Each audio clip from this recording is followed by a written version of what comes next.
The Romans feared no enemy more than the Gauls.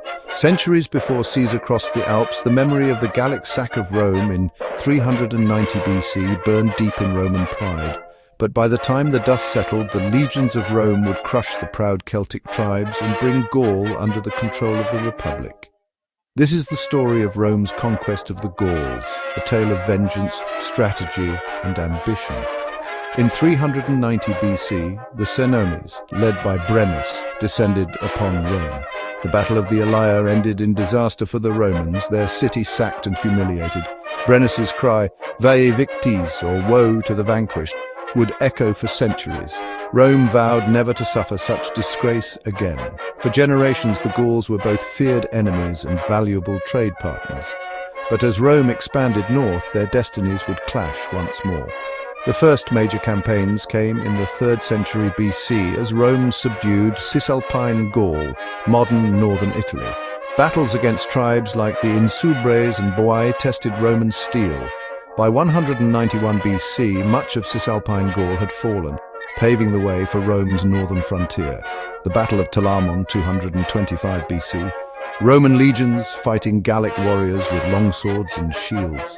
Fortifications along the Po River.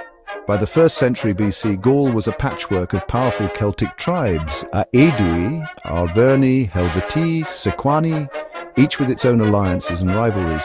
Rome used diplomacy to gain influence, often siding with one tribe against another. The Aedui were declared the friends of Rome, while rival tribes sought independence. These divisions would prove fatal when Julius Caesar arrived as governor of Cisalpine Gaul in 58 BC. In 58 BC, Caesar launched his first major campaign against the migrating Helvetii.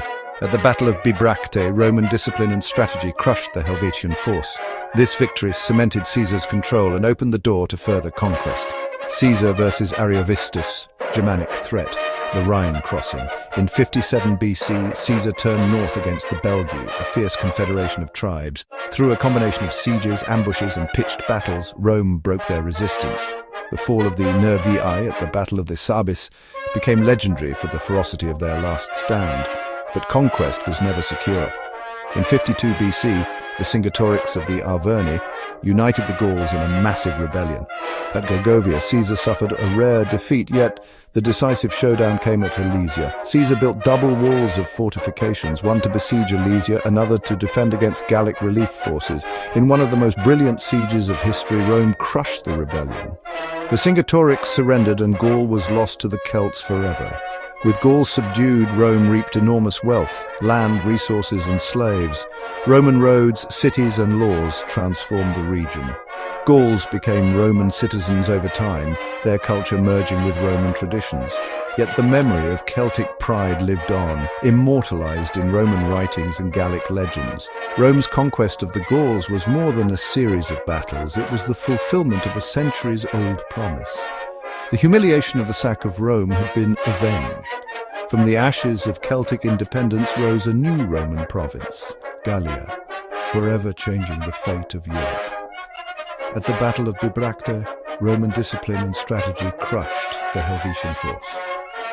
In 57 BC, Caesar turned north against the Belgae, a fierce confederation of tribes. The fall of the Nervii at the Battle of the Sabis became legendary for the ferocity of their last stand, but conquest was never secure. In 52 BC, Vercingetorix of the Arverni united the Gauls in a massive rebellion. At Gergovia, Caesar suffered a rare defeat.